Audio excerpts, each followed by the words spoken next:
Welcome, ladies and gentlemen, to the fourth edition of our podcast, Trump This, Inside the Trump Campaign to Save America. And wow, folks, what a week Trump has had this week, getting indicted by everybody and their brother. The Trump campaign, well, it's been surging. Donations are up, setting record numbers, mainly brand new donations for people that no one heard of before, and they're small donations. Also, he's up in the polls big. Joining us now on our fourth edition, the one and only Sean Spicer. Now, you remember Sean. Sean was the first press secretary for President Trump right out of the gate. Sean also the former communications director of the Republican National Committee, and most recently, one of the key hosts of his own TV show on Newsmax. And of course, we love Newsmax. And now Sean also probably didn't know this either, right? The author of a New York Times bestseller, The Briefing, his key book on it. And Sean and I go back a very long time. I love having my friends on where there's a lot of history going back, and Sean with us now. Sean, thanks for being with us. You bet, John. Thanks for having me. You know, Sean, I remember I went to your briefings every day at the White House. You guys got me. I was very that, by the way. And of course, all the news, legacy media, they had all the seats. So we had to stand on the side. So I had to fight to get a question in. But you always called on me at least once or twice a week. So I appreciate that. And I look at those. I look at those briefings now, and those guys were screaming questions at you. They were rude. They were nasty. I mean, if you didn't answer something, they press you on it. I mean, you look at it now, it's like a clown show in there, right? Nobody says anything. They never answer a question. And we not only have a two-tiered justice system, we have a two-tiered communications briefing, Sean. No, I think you just summed it up perfectly. I mean, when you watch these briefings, you wonder what the purpose of them is anymore, because there are legitimate questions about what's going on in our economy, what's happening at our border, what's happening overseas. Nobody asks questions. They're willing to take, stock, ridiculous answers to even the most mundane questions. And there's a level of competency that is lacking there that is just unbelievable. A lack of qualification from the podium. But I think, again, this goes back to what you're talking about, that there's this two-tiered system because they believe in the Biden agenda and the progressive liberal woke agenda that is being pushed. Then they're okay. They're willing to overlook all of those other things that they supposedly care about.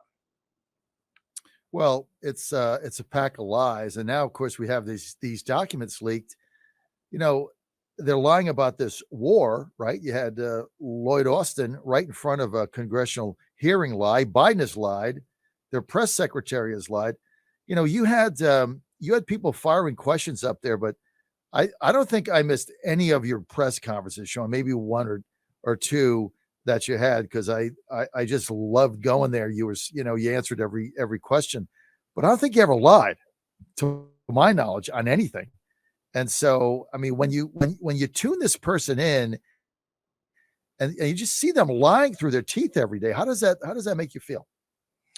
Like I said, I mean, I think that there's two aspects to these briefings. There's the briefer, and then there's the briefies. And I think you can be astonished on both fronts. What comes out of Karine Jean-Pierre's mouth or doesn't, depending on the question and the answer. But also the lack of curiosity and the lack of willingness to do the job of what you would expect journalists and the media to do. They talk about the First Amendment and their commitment to a free press and journalism all the time.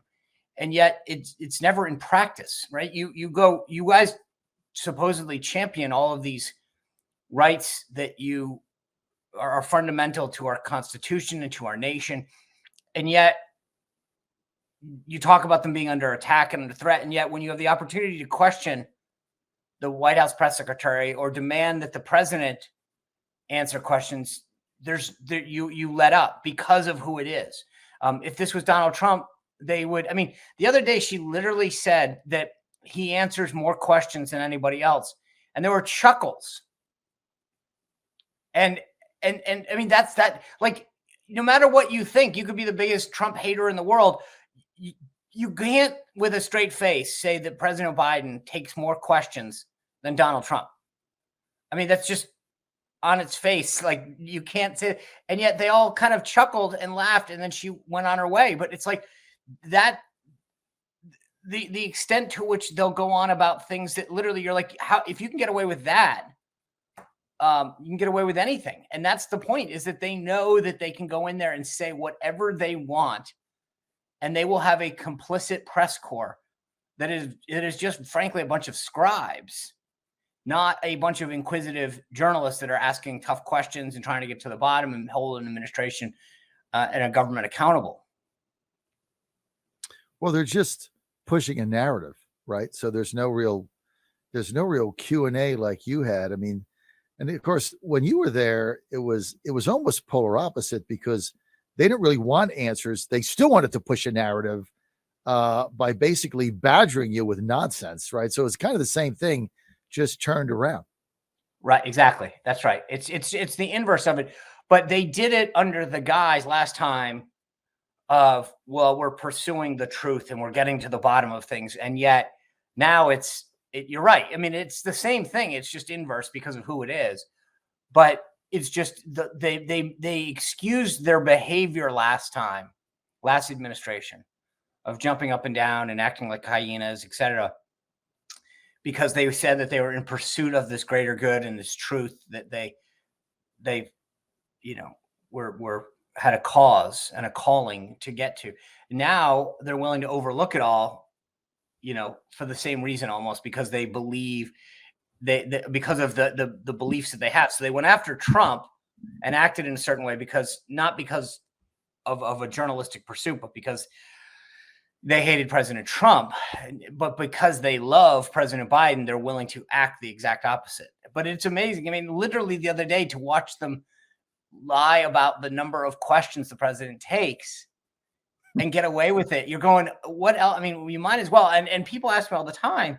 And so I don't blame Karine Jean-Pierre in that circumstance. If I knew that I could get away with it every day, I would do it too. And they know that they can say whatever they want. No one's going to hold them accountable. So why wouldn't you do what they do, which is just say whatever you're going to say, knowing that they're not going to follow up with you or ask a tough question, or et cetera. So. Yeah. And then when somebody attempts to do it, they all shout them down, right? Remember, it was it April? What was her name? April from the Ryan. One of the I'm sorry. April Ryan from American Urban April Radio. Ryan. Yeah. Well, she would, because I was there, and she would be very rude. I mean, you would call on someone and she would just scream the question out, and you would have to say, well, wait, I didn't call you. Called on this other person. She wouldn't care. She just keeps screaming the question out, and everybody let her get away with it. Yet there's a guy from Africa in there who they never call on, from some Africa press. And, he starts screaming, and, hey, you never call on me. And they all shout him down, and then they censor him. I mean, it's like, it's so ridiculous. They went beyond that, John. So let's take it back. I mean, to your point, to start it off with, that was the accepted behavior for 4 years of Trump, cutting someone else off, and it was rewarded, right? April Ryan got a CNN contract. Brian Karem got a CNN contract out of that. They literally, not because of their reporting, not because of their sources, but because of their behavior, because they had made a spectacle of themselves in the briefing room. So they were rewarded financially by getting a CNN contract. Now, to your point, when this gentleman Simon, who shouts out, and I don't excuse the behavior. I don't think he should be doing that either. So I don't excuse it. But I think to your point, when you look at the contrast, they literally did everything that you mentioned, and then they apologized. They literally sent out a letter from the White House Correspondents Association apologizing to their colleagues and to the White House on behalf of this one journalist. And it was funny, because when I brought that kind of stuff up during my tenure, I was told by Jeff Mason, who is with Reuters, he was the president of the Correspondents Association at the time, that wasn't the role of the White House Correspondents Association. Now, Jeff Mason, who is no longer, the president, he just is the Reuters correspondent, was one of the ones offering the apology. So it's funny. He didn't think it was acceptable. He didn't think it was, the appropriate role for other reporters in the Correspondents Association to police the behavior of other inappropriate, rude behavior, reporters back then. But now he does. The other thing that's interesting, though, and this is a different thread, is one of the things that I also noticed is that as long as those front row people, which is ABC, CBS, Washington Post, New York Times, CNN, as long as they're taken care of, they don't care about the folks in the back of the room, the folks that don't have a front row or second row seat. As long as they're getting taken care of, they're getting their questions answered, they're getting their clip or their click, they're fine. Once that is interrupted, and that's what this case was as well. You had this gentleman in the back of the room interrupting all of these front row legacy media left-wingers. And so suddenly they cared because that's interrupting them. But when it was the other way around, when they were the ones interrupting, well, of course, that's different. Yeah. Well, it's a double standard. I remember after you left, when Sarah Huckabee Sanders took your place there, who was your deputy, all of a sudden I joined the White House Correspondents Association because, I had a hard pass and, I owned 15 radio stations, but then I get a letter in the mail certified that they had voted to kick me out of the White House Correspondents Association. And the good news is they sent a check with it. I think the fee the annual fee was like, I don't know, $195. So they sent me a check back, and their reasoning was that I was Trump chairman of Virginia. Therefore, I was too partisan and they were to kick me out. And I framed it because I thought it was the funniest thing. I like, you guys are all communists in there and you're going to kick me out because at least I'm honest about where I stand. I'm chairman of Virginia. So they kicked me out, but they sent me the $195 back. And I'm like, okay, well, who cares? I just spend the money, take my family out to eat or something. Those people are ridiculous. Let's get to the Trump campaign. You were integrally involved in the 2016 race. This is very different. 2024. What is the biggest difference here of the kind of the feel of this campaign as it relates back, Sean, to when you were there in 2016? Well, I mean, it's interesting because there are some similarities. Because you got 2016, which was, so let's just start from there. I think it was very upstart, insurgent, right? And so you had this outsider guy. You mentioned at the beginning of my book, The Briefing, I talk a lot about what it was like dealing with this. And I'd seen presidential campaigns through my years in politics. The Trump campaign was like nothing that anyone had ever seen before.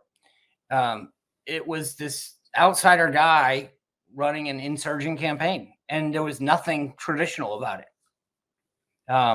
Staffing wise, fundraising, I mean, everything was done in a very different Trump way.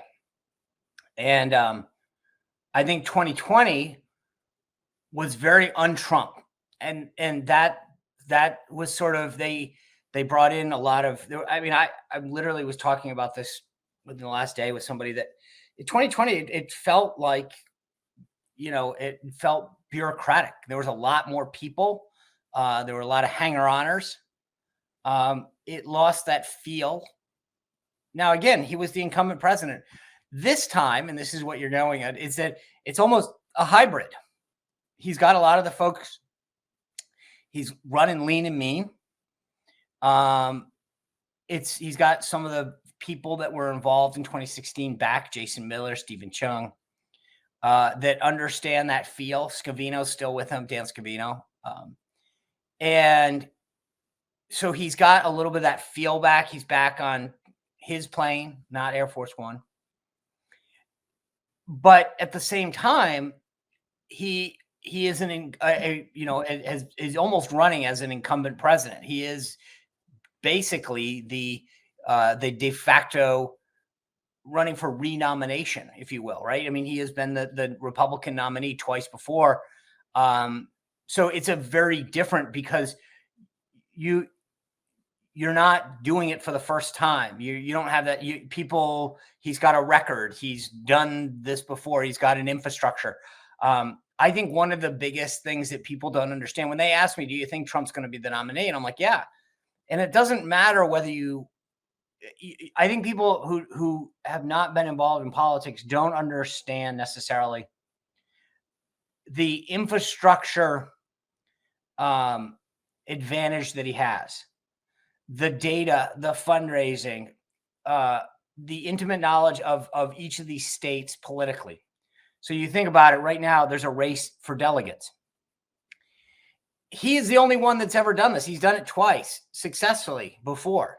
So he knows how to navigate Iowa and New Hampshire and Nevada and South Carolina. No one else has done that. How do you acquire delegates? How do you play that system? And when I say that system, it's each state has a threshold. Some it's 10%, 15, meaning that if you don't qualify, you don't get ballots. Who are the precinct chairmen? Who are all of that stuff they've got. It's spreadsheets and databases, etc. That gives Trump an advantage that is, I mean, it's like if tomorrow I said, hey, I need you to gather a team and go play the Nationals. You have 24 hours. You'd be like, I don't even know where to start. He is an established major league team. And, all these other people are basically trying to put players on a field in a season that's already started. And from an infrastructure standpoint, and it's not just an infrastructure standpoint. I mean, he's had two successful. It's like going up against the World Series champion, right? So it's not just playing a random team. And that's what I think politically people who are casual observers don't necessarily fully appreciate, I think sometimes, is that he's going into this with a complete set of staff and infrastructure and knowledge that nobody else has. And even if you look at the team that DeSantis is putting together, there's some pretty sharp folks that are surrounding him on his super PAC. None of them have run a presidential.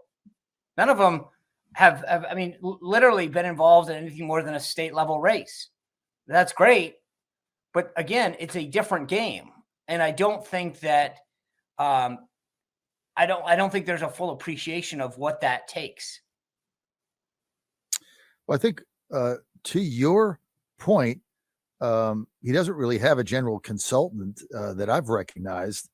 I thought they were going to go with Jeff Rowe that ran the Cuccinelli campaign, right? Youngkin. But Jeff went with, and he ran the Youngkin campaign.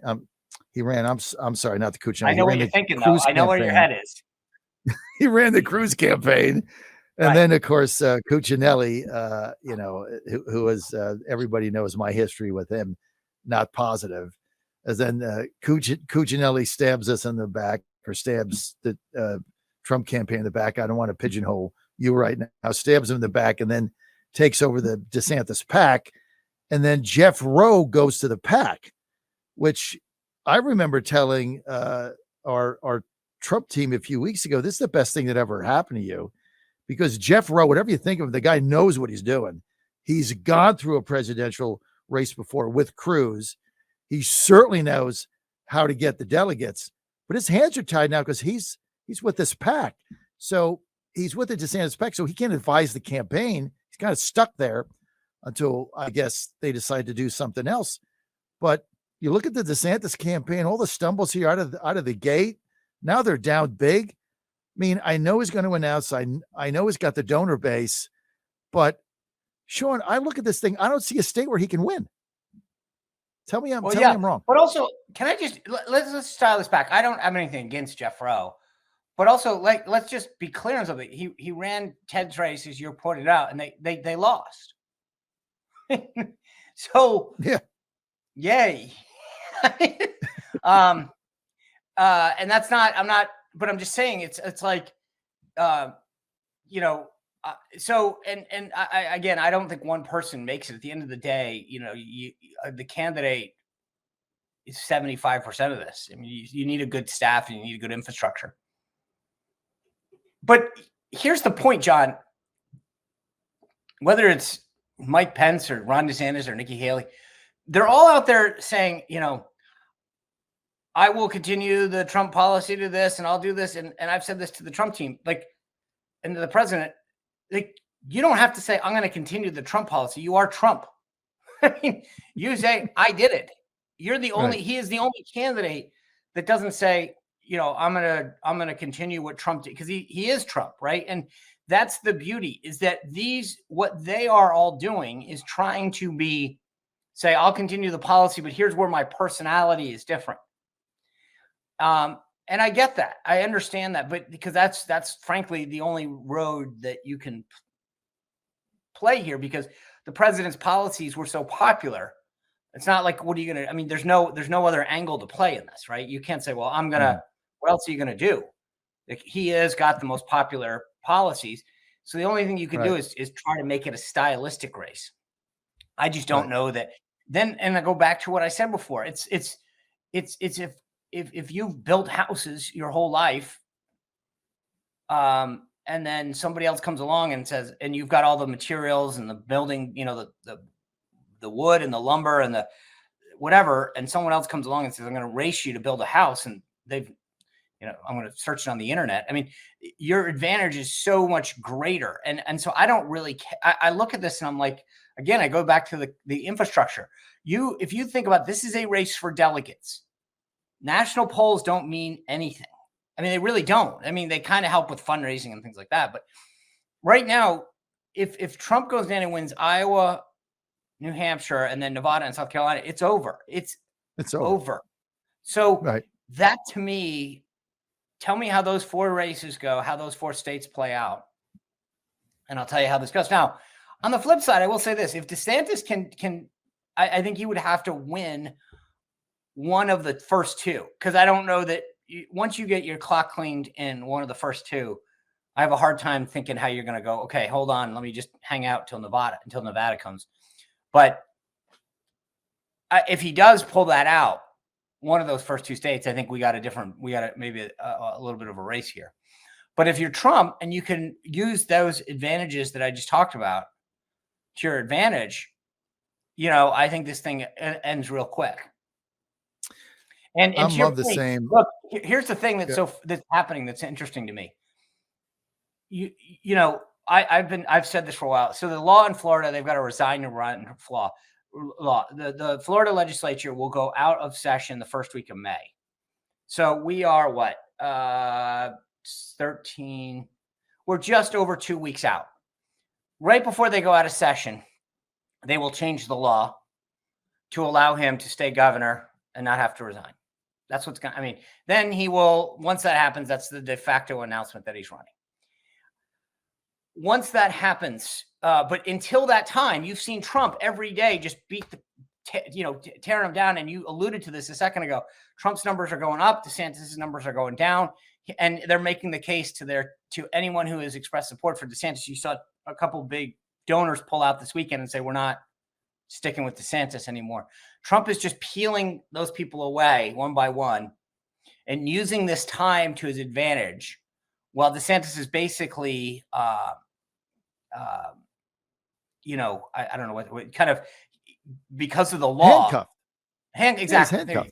He's handcuffed. And I think that the Trump team is just pounding him until then and making it so that they drive his negatives up. DeSantis's negatives up. And so by the time he announces, he's going to have a huge hole to climb out of. So there you go.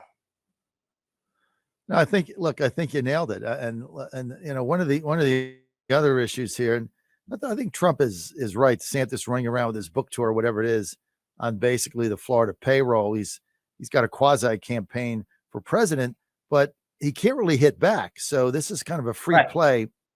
And but look, I think all he's had is I got the big donors, I got the big donors, I got the big donors. I think in the long run, people like me, part of the potless movement, I don't want anything to do with these Wall Street guys funding his campaign.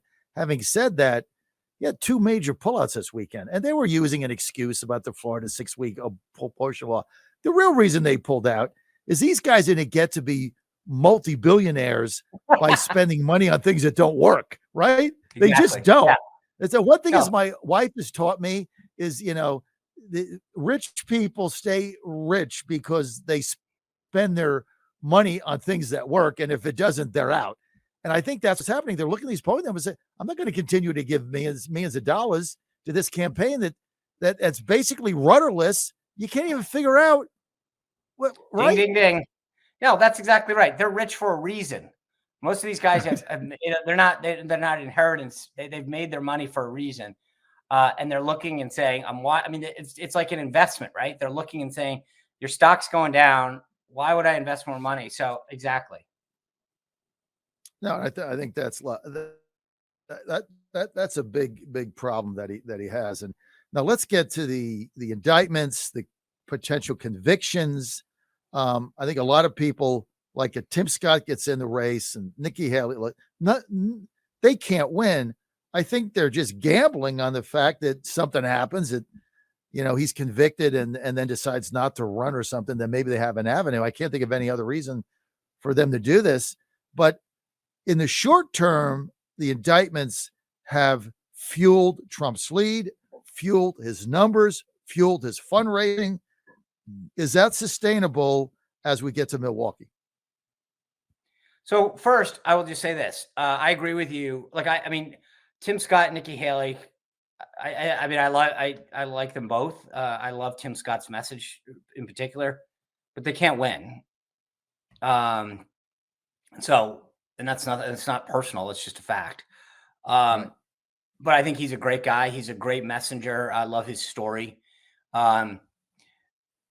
But just as a side note, if you're a Trump supporter, the more the merrier. Great. The more people in this race, the more it almost guarantees him the nomination. So if you want Trump to be the nominee, congratulate Nikki Haley and Tim Scott. The more folks that are in this race, the better. So just for everyone who's a Trump person out there, go, great, come on in. The water's warm. Get more of you. Just the more that it dilutes that vote, the better. And there's not enough time to go into it for anyone who cares, but I have a podcast that I do called the Beyond the Briefing, where I kind of walk through some of the delegate math, which is a little bit wonky for a talk, but I explain on Beyond the Briefing why this matters math-wise if you actually in pursuit, again, of the idea of the game, right? How do you get the delegates to win? So all that being said, look, here's the thing that was so fascinating. The Democrats, when they did this court thing in Manhattan, they wanted a perp walk, they wanted a mugshot, they wanted handcuffs. They got nothing. Instead, what they got was a unified Republican Party. Everybody from Jeb Bush to Mitt Romney had to admit that this was ridiculous. You don't have to be a lawyer. Look, the thing that's so funny, John, and this is why. So here's the thing. Number one, this tainted everything going forward because everyone keeps talking about all these other legal things. If you're the average voter, viewer, observer, citizen watching this happen, because I do a lot of international press as well, and I'll talk to folks in other countries and they'll say, I just don't understand what's happening here. And I'm like, that's right, because it doesn't make sense. New York has a statute of limitations, as does every state and jurisdiction. The statute of limitations for what Trump was charged with was initially a misdemeanor. That's 2 years. The event occurred in 2016. I didn't take math in college, but I can do that one. 2016 plus 2 is 2018. So that's gone. Well, you go, oh, well, wait a second. Didn't the DA, Alvin Bragg, make it a felony? Yes, he made it a Class E felony. So guess what? In New York, that's a 5-year statute of limitations. 5 plus 2016 is 2021.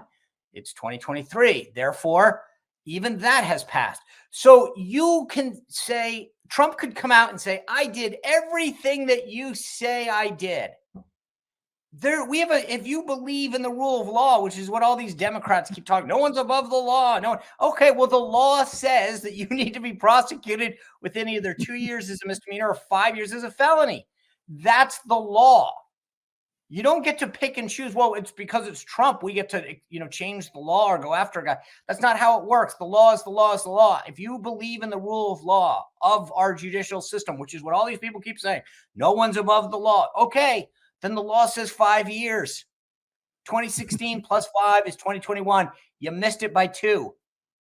And so for everybody out there who's watching this, they realize how stupid, and you got people getting shot in New York City and being told to go on their merry way. And then they're like, this is a bookkeeping exercise about paying off an NDA. I mean, Congress, which I can almost, it literally out my window is 4 miles away, signs NDAs all the time. How many times did Nancy Pelosi sign off as Speaker of the House for some member that did something to some staffer and they sign a non-disclosure and pay off the person? Mm-hmm. Why isn't anyone there being charged? So this is so ridiculous that it doesn't matter how much you hate Donald Trump. If you care about our rule of law and about our system of justice, then you've got to, on its face, say this is nuts. So that's what's fueling all of this, is that I think people are saying, okay, literally they are coming after the guy. And after 2016, everybody went, oh, you can't go after your enemies. You can't go after Hillary Clinton. That's just, you don't use the judicial system. And Trump never did that. But they were so, oh my God, he better not do anything like this. And yet here they are weaponizing our judicial system because it's Trump, it's okay. And I think that is what's galvanized everybody. I had more people text me and say, I just sent Trump $10. I sent him $100. So many people, I think, said this is over the top. And the beautiful thing about it, in my opinion, was it was so over the top that even the most ardent haters said, I get it. This is ridiculous. The Washington Post, the New York Times all said this probably wasn't the best way to do this. Well, you make a great point in that what the left is saying, yeah, well, there's not a lot here, but wait till we get to the other ones. Wait till we get to Atlanta, right? Rico. Wait till we get to the boxes in his office. He had a picture in a box in Mar-a-Lago and his obstruction of justice. Wait till we get to that. You nailed it. That doesn't matter now because all people are going to remember is what they led with, and what they led with is completely asinine. And the layman, here's what you outlined. The layman of law, right? The working guy like us gets up every day, goes to work. Like they get statute of limitations. Like they get that. Oh, that ran out. It was a bookkeeping error. People are dying in New York. This is ridiculous. Now when they come back with this Fani Willis thing saying, oh, it was a RICO violation over a phone call, well, we still got 30,000 ballots stuffed in a box someplace in a warehouse that 8 affidavits say are fake. We never got to the bottom of that. I mean, I think this New York thing was such a disaster for them. I don't think it matters what happens in Atlanta now, because I think everybody's like, this is ridiculous. Yeah. Well, they definitely have tainted everything going forward. So that to your point, the average person watching this says, I don't know. Now I think everything's, because they've made such a spectacle of this. I think people going forward are going to say, I just don't trust this. All right, I want to talk about Sean Spicer a minute. Sean, you just decided to leave your TV show at Newsmax. What's the future of Sean Spicer? So I'm going to be putting out some new stuff. I've asked people to follow me on YouTube. It's at Sean M. Spicer. So my Twitter handle, which you can see on the screen, is just Sean Spicer. You can go to my website, SeanSpicer.com, to sign up. I basically, look, to your point in the conversation that we're having, I made a decision that I think I love having conversations about what's going on politically. And I think I can do it in a very different and unique way going into this cycle. I mean, I was at the RNC, as you know, for 6 years. You and I developed a strong friendship during that time. And so as we head into this cycle, I've watched a lot of folks go out and do things. Think about frankly, the empire that John Fredericks and, well, let's be honest, it's your wife, Yes. But I think that there's a lot of ways that I think, and I was proud of what we did at Newsmax, and the growth there was just unreal.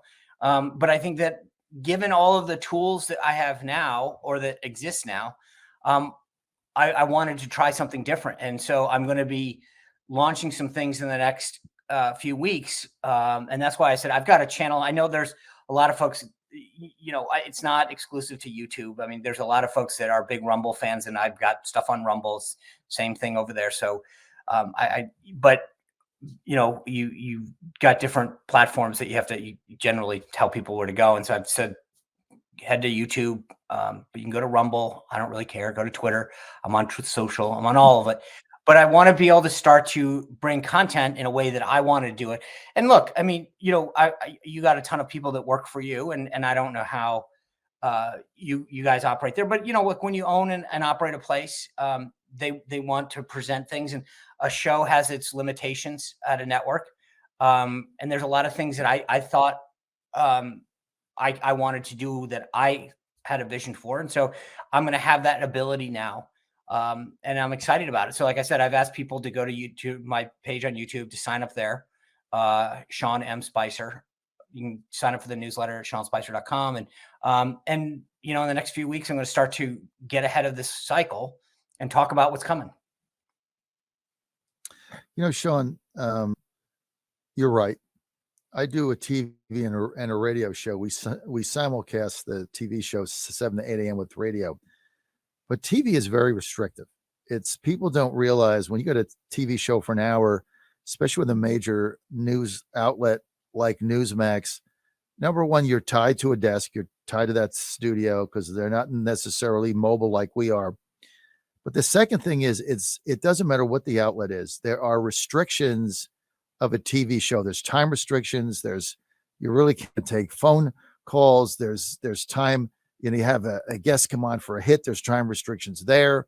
There's a very hard clock. There's a lot of restrictions that people don't realize that TV can really hem you in. And it's not an easy platform. Yeah, I think everything that you just mentioned is spot on. But there's also, at Newsmax, people would call. I take a lot of emails through my website, and people say, "Well, why aren't you doing this or that?" And it might have my name on the show, but I don't own it. It was owned by the network, and they have they think about big picture network things. That's their job, right? So there are things that I wanted to do or discuss, or that don't conform with what they want to do. That's their job. I mean, their job is to think about and the long term viability of the network. But I can do things on my own, to your point, and there's a lot less logistical constraints as well. So, yeah, I mean, I think there's just a lot more freedom. There's a lot more freedom of expression, and I think you're at the stage of your life now where you're craving that. I can kind of feel it, and it's even this podcast. Like, I resisted podcasts for a long time because, I'm on the air 4 hours a day. Why do I have to do a podcast? And everybody was saying to me, it's different. It's different. It's different. I'm like, no, I'm on the air 4 hours a day. Finally, I started it, and it's different. There's no clock. There's no, I don't have music coming in. I don't have to, I don't have a time constraint. I can just have a conversation. We can do it whenever we want. It's not like, hey, you have to call in at 8:07. All that stuff goes away. So it's very different. And I think this is going to offer you a lot of freedom. I think you should come on my show once a week as you're doing this on my radio show and, take calls with us. I think you get a tremendous response. And just so I can share with everybody, Sean Spicer, it's fine now. He comes on my podcast, and I appreciate that. But he was with me when I had one radio station in Norfolk, Virginia, and nobody knew I was or cared. And I called him up, and I really wanted to do my show at the RNC. I was at one station in Norfolk, Virginia in the morning. Like, who cares, right? I call up Sean, and I finally get to him, and I'd seen him at a couple events, and I asked him if he'd help me out.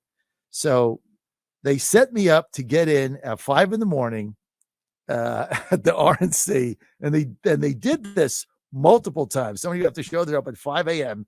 And back then, I didn't have all this fancy equipment, right? So we had to go through a phone line and through the old telex system. And so it couldn't go through the data line. So it had to go through a fax machine that had a dedicated POS line. So we had to go upstairs in your CFO's office to hook this long cord down the hallway. Remember that? This long, Yeah. we had to get 100-foot internet and 100-foot Ethernet cord to hook in and run it across the floor in the guy's office to do our show. And Sean didn't have to do that for me. He did that because he believed in us very early on. And so I thank you for that. You know, it's the people that you're really good to when they're starting out that need the help. Back then we had no money. Nobody heard of us. And so that's how we became friends in that when you were comms director. And I just want to say thank you. Well, I bet on the right horse, didn't I? You guys have done very well for yourselves, but I appreciate it's hopefully it's doing the right thing. Always pays off. And that's the thing, is that you were, you were good at what you did. And, you can't, if you want to get the message out, you got to talk to people, and you were out there hustling, and we knew it. And why wouldn't you? I mean, that's what we should be doing more of, frankly, is trying to get people and facilitate that so that we can get the message out about what we're doing and why we're better. And look at what you've done now. Holy, like I said, you got yourself a little media empire there, don't you? Well, we're working on it.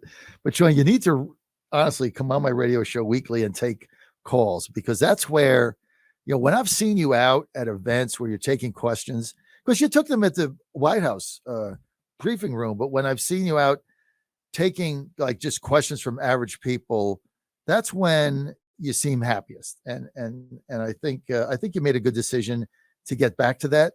And I look forward to all the things you're going to do in the future. Tell us the name of your podcast again, Beyond the Briefing. So it's called Beyond the Briefing. You can go to anywhere you get your podcasts. That's comes out twice a week, Mondays and Thursdays. And then all of that is at SeanSpicer.com. So if you forget any of it, all you have to do is go to SeanSpicer.com. All of the social media sites, but then obviously if you go to the YouTube page and subscribe, all the content will be going out as well. All right, Sean Spicer, thank you for being with us today. You bet, John. My best to your lovely wife and your family, and I'll see you soon. And I'm going to follow up. I need you on the radio every week. Deal. Taking questions with Sean Spicer. It's going to be a hit, man. Everybody's going to want to call in and ask you stuff. It's going to be a hit. That's a deal. All right. Thank you, Sean. That concludes episode 4 of Trump This, Inside the Trump Campaign to Save America. We'll see you next week. Thank you, Sean.